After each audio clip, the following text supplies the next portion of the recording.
Ah, good morning. Good morning, or whatever time it is where you are. Thank you for joining me for our Love Ambassador morning. Welcome to Hug Nation.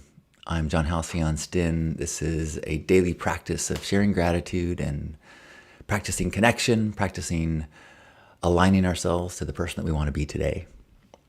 And taking a few moments to just, what in our world are we grateful for? What are the exceptional things that have happened, and what are the mundane things that we have taken for granted?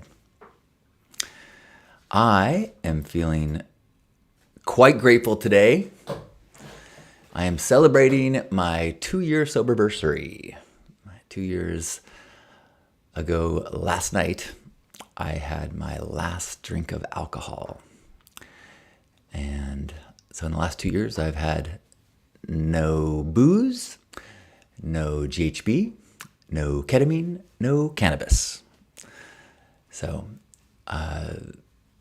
my soberversary includes those problem chemicals. It does not include a whole bunch of other chemicals that I use to enhance my life, like caffeine and like certain plant medicines. But none of them are used in the way that I got into habitually using intoxicants for decades. So 2 years free is a pretty big deal to me. Hey, maybe that's how the song starts. Do do do do do do do. Ba, ba, ba, ba. 2 years free. Ba, ba, ba. It's a big deal to me. Do, do, do, do. If you watch, you'll see what I can be. Up a tree, too many words with the same rhyme. Couldn't remember what I said before, and that is the way that we get in store for the good things that are coming through the door. And if I keep going, it's gonna be a bore, and that is okay because this is just lore about the gratitude story of our life. Good morning. Good morning, good morning, good morning. Thank you, Gerbot. Gerbot says, how our worlds can change such a relatively small amount of time, or in such a relatively small amount of time. Yeah. My dear friend Tevya, who had a incredibly impactful lunch with me my first week of sobriety, shared some really powerful, strong, stern, and hard-earned truths about making hard choices. And he says, this morning he said, remember your life, 2 years and 2 days ago. And I mean, my life was awesome. It just, I was not in control. And so it's been, I'm so blessed to see and be able to experience these incredible gifts that are available to me with the state I'm in now, with more control over my choices and decisions, and clarity over my priorities. Feeling, I mean, it's the big glaring prize, like reward from the universe, is meeting Lisa and finding this level of love and partnership that is the greatest thing in my life, and absolutely not accessible before sobriety. And it's not that it's not that it's everything that went with the sobriety journey, the inner introspection, the figuring out what the trauma was that was driving me towards numbing. What was the deep inner unworthiness that was protecting itself. And it only in being so motivated to change, to grow, that I was willing to dig at it and be still and allow deep shifts to happen. It's only through that process that I was able to start healing enough to ask out Lisa when I met her. Anybody else want to share any gratitude that they've got today? I am grateful that the 1 2-inch whisker that would not go anything but straight up is finally calmed down. I was feeling a little distraught by that. I'm grateful of how well my beard has grown in. I had no idea, and now I'm having such fun. Good morning, Stephen. Stephen says, that's a very impressive achievement. Well done. If your journey even helps one more person, that's a very good thing. Thanks, Stephen. And it has, I know of 2 other, for sure, friends that are currently sober, off ketamine, that reached out to me after they read the things that I was writing and described what my relationship was with ketamine and what I was going through in recovery. And both of these people reached out and said, okay, you understand what I'm going through, or where my head is and why this is hard for me. And it does feel really good to be able to be helped. And not like, I'm also like, look what could happen.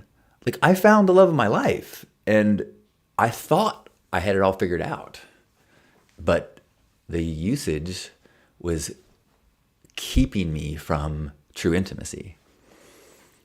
And I've witnessed in those 2 people as they kind of like, okay, I see what you have. I want that, and so that gives them motivation to let go of something that really brings a lot of joy and can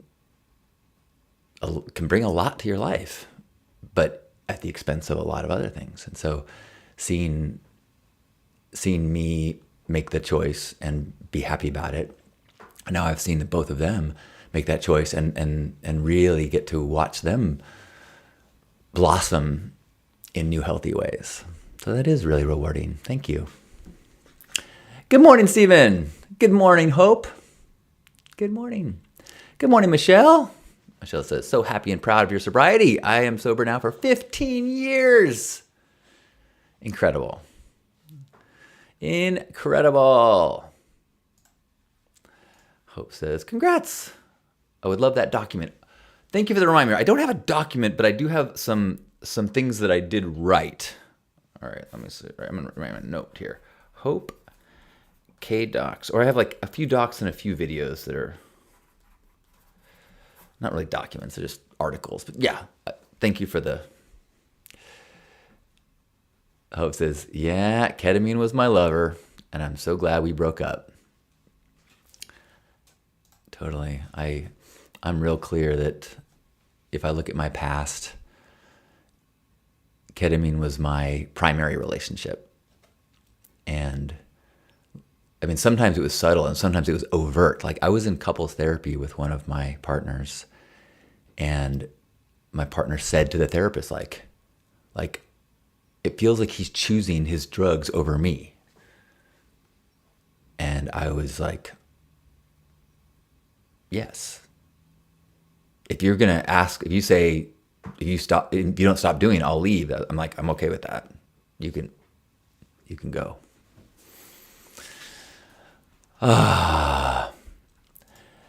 Good morning, Andrew. And just as an aside, ketamine helped me out of a really bad depression. It was clinical, supervised injection, however. I'm grateful as I am every day for clean water, shelter, food, and friends. Yay for clean water, shelter, food, and friends. And yay for the benefits of ketamine. I mean, nothing is good or bad, but usage makes it so, and, you know, opiates can be a helpful tool, but they're easily to have an unhealthy relationship with. And ketamine can be an extremely healthy tool. And in fact, I gained so much, but I flew too close to the sun, and I'm lucky to have lived through it. I very easily could have died from my carelessness and my poor decisions, very easily. I almost I'd planned, not planned on it, but I'd made plans for it. Like I had recorded videos and written things up just in case my recklessness, my risky behavior resulted in a fatal accident. That's where my head was at.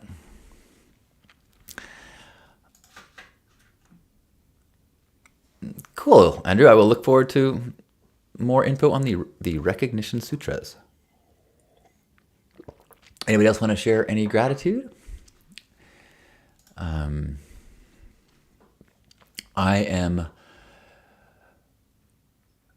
grateful for another beautiful day in San Diego. Grateful for our lovely home.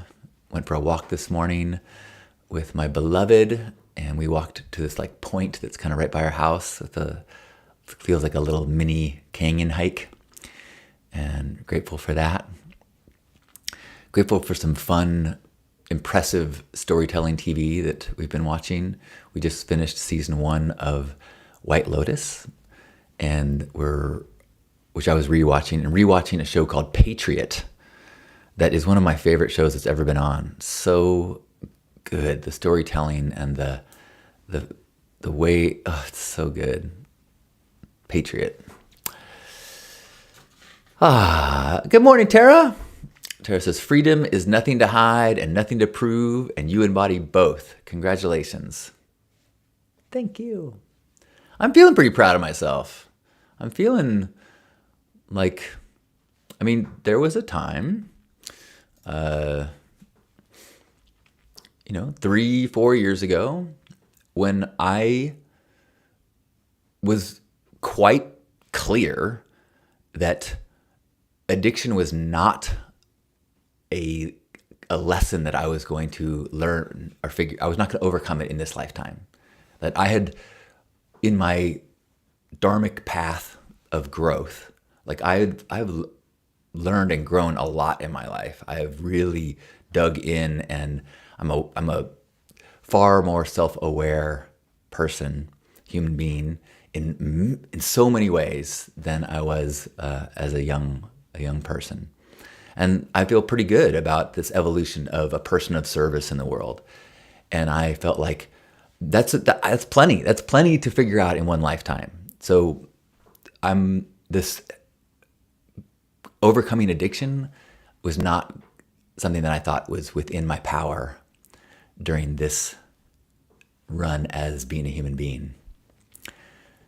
So to be 2 years in and feeling pretty darn good and pretty exceptionally happy with my life, it's really a hopeful thing. My whole worldview is different now, because of finding this storybook partnership with Lisa, which of course was not possible. One, before I healed the unworthiness that was keeping me from true intimacy. Two, removing the primary relationship that I had with intoxication and chemicals. So, and three, one was the trauma work that the unworthiness. Yeah. But so through those two shifts and evolutions in me, able to be in partnership, and now, really getting to experience this totally new to me worldview of team. I've never really felt team-y, even when I've worked at companies. And most of the time, most of my employment has been solo or a lot of working on my own. And so to be team against the world, not even against the world, team enjoying the world, it just changes the whole dynamic of survival or what needs to happen. You know, like if we're safe and together, everything is just fun things to do while we're enjoying life together instead of things that have to get done. It's really magical.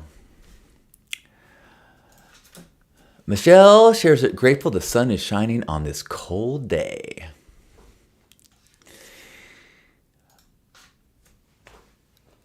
I hate even saying this, but it's already started to warm up in San Diego. And I like a little chill. I like to wear long sleeves. I like to wear layers. And I had some layers on this morning for having a cool outfit, like the picture that's on the screen. It's way too warm to wear that right now. I need to travel so that I can wear my cool coats.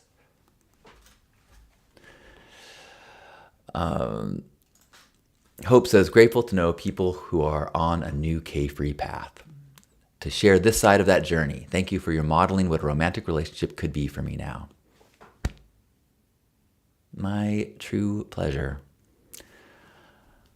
It's, as I've said many times, I just didn't think that this was in the cards for me in this lifetime. I didn't think I was wired for it. I didn't think it was like, I just didn't think it was possible. So I'm happy to role model living a life beyond your dreams. There's a song that it's not really a song, it's just the beginning of a song, and then I usually improv afterwards. And I go, I'm living the dream I didn't know I had. I'm so in love with my life. I'm happy even when I'm sad.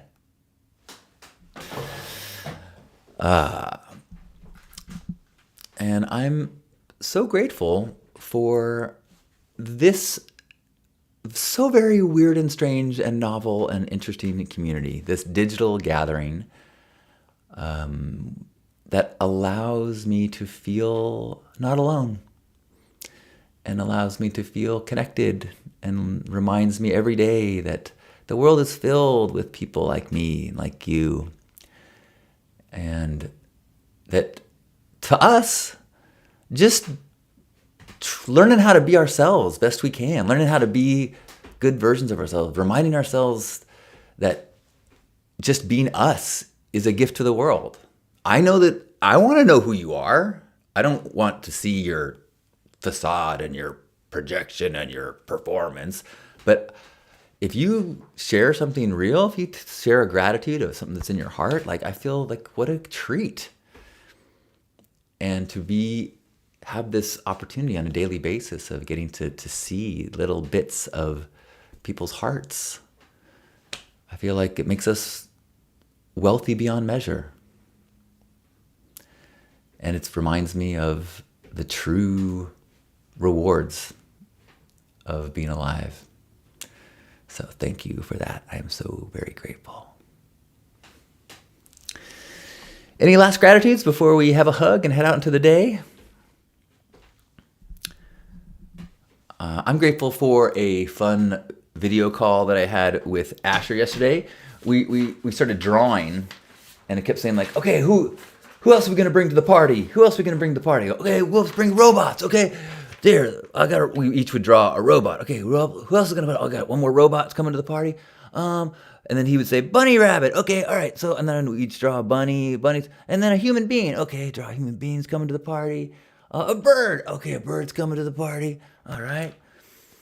And then he was like, let's draw a red panda, a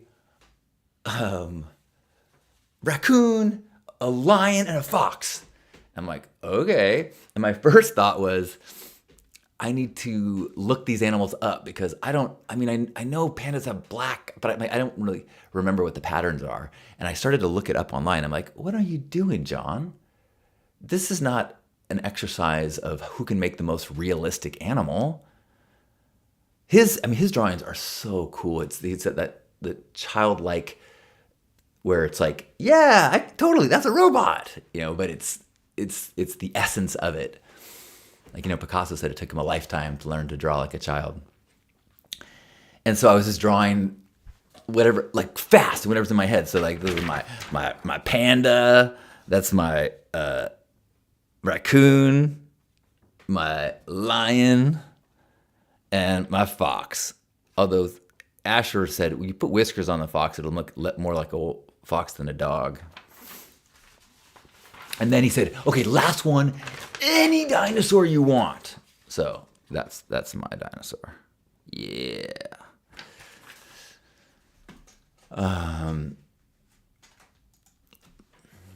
Tara sharing, I am grateful that I feel I made a huge breakthrough with unworthiness. I realized I was outsourcing my validation to others, especially my husband. I will never again abandon myself for anyone ever. I was outsourcing my validation to others. Me too. That was the biggest part of my sobriety journey was realizing. So 2 years ago today, I was waking up a hangover, committed to not drinking, not doing any drugs. Because originally I had a ketamine problem. I quit ketamine in December and then drank heavily until this date to kind of like fill the ketamine hole. And then I started to kind of like really doing some introspection and realized how much I depended on praise to make me feel good. And so I'd crafted a life where I'm putting things online, I'm sharing things and I'm good with words and saying things, and people go, oh yeah, like you're good. Yes, I agree, and so I'm like, yes, I have value because people keep telling me. I have value because people keep telling me. And even things like First Saturdays, like I liked the fact that people said, oh, you're such a good person, you work with the homeless. And I'm like, yeah, I'm good because people are telling me. And I had to really look and go like, would I do this? Like, would I do all the same things if nobody was giving me kudos? Which was a really heavy thing to ponder. Because I looked at a lot of things in my life, I'm like, I still want to be of service. But I want to be of service because of the inner nourishment, not because of the kudos. And I really feel like I've made a massive shift in that. Of course, I still love people saying they like things that I do. I love being appreciated. But another huge part of that is being with Lisa and being in this secure relationship where like really like I care what she thinks. I feel unconditionally loved by her. If I get a big zit on my nose, I don't freak out because I know she doesn't care and I only care what she cares. Whereas old me would be like, ah. I mean, to be that's it's not that black and white. Like I actually put some tinted moisturizer because I had like some like eczema reddishness right here, or maybe it was right here. But so I'm not like immune to caring what people think. But it is more above board. I'm more aware and less dependent.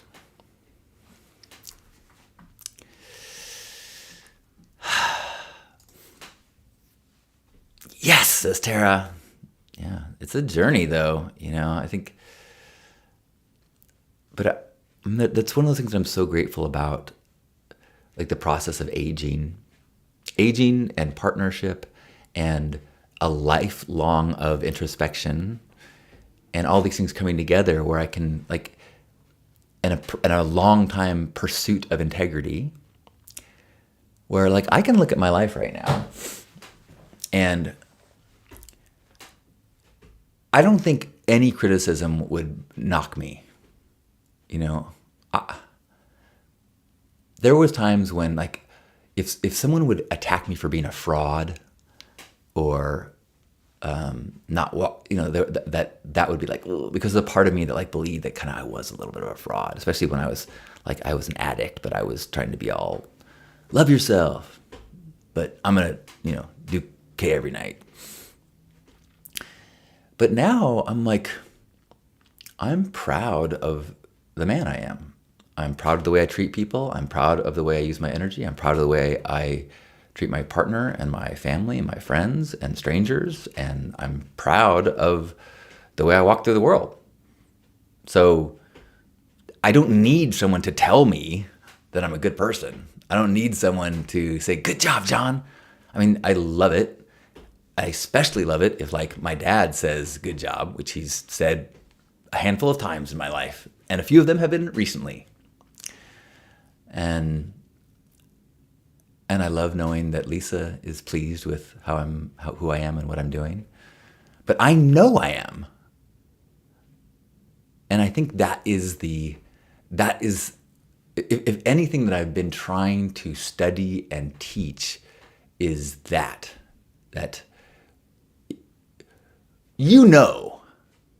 whether you acknowledge it or not, if you are proud of who you are. And if you're not, you got to keep figuring out what are the things that are making you not proud of yourself.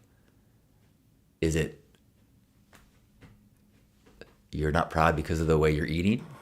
Either change the way you eat or figure out why that voice is so judgmental and accept. Like, I don't have the best eating habits.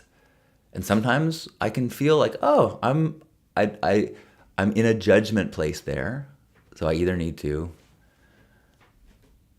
say, back off. This is how good me behaves. Good me that isn't perfect all the time. You can be proud of yourself and still have stumbles and falls and insecurities and fears and missteps. And of course, what would the divine think of you? They would cradle you with love. So if you can cradle yourself with love and know that you're heading in the right direction, great, awesome. And then if somebody exterior goes, you suck, you're like,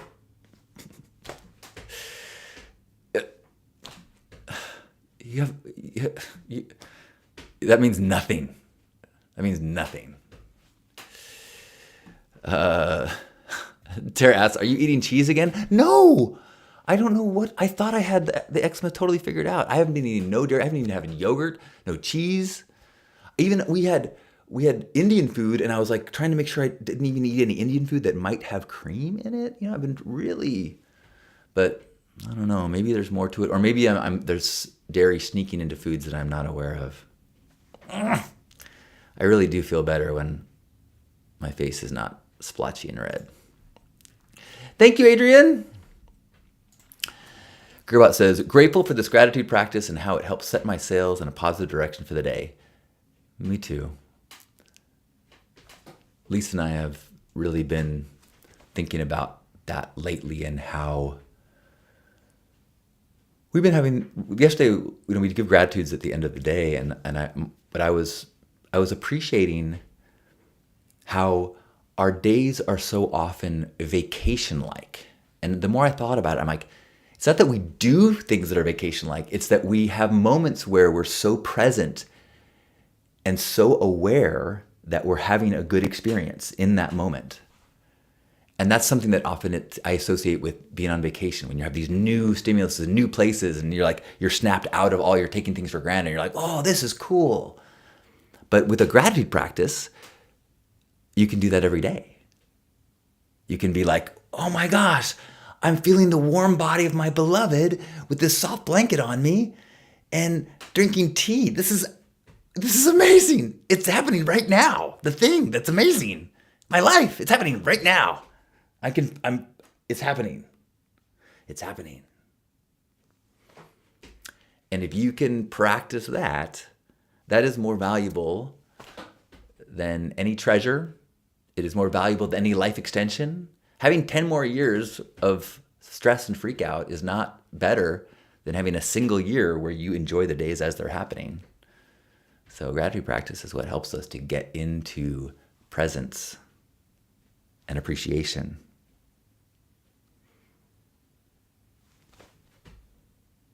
So simple, not always easy, but the practice is what makes it work. So thank you for being a part of this practice. Amen, says Gerbot. I'm with you. I could not, am I a gratitude zealot? An evangelist? I think so.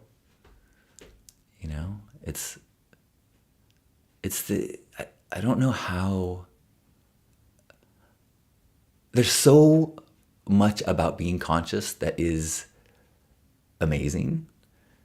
And it's so easy to spend your time, your focus and your thoughts on what's wrong and what's scary and what's coming that's going to be bad. And you only have a limited amount of moments to be conscious. So you have to be real careful how you spend them. This is it. Be here now. We're all just walking each other home.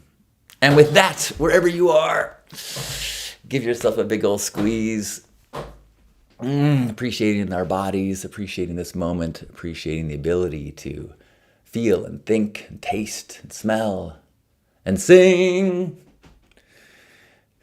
Being grateful for the ability to connect with fellow open-hearted, like-minded people, to find people to support and cheerlead our courage, to role model to one another, to show us how easy it can be to be ourselves and how appreciated that can be.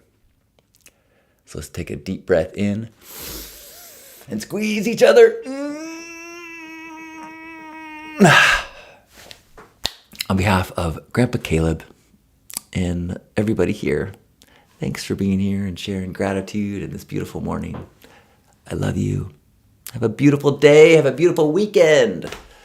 See you tomorrow or next time I see you. And the day-long men's group in Santa Barbara is March 15th.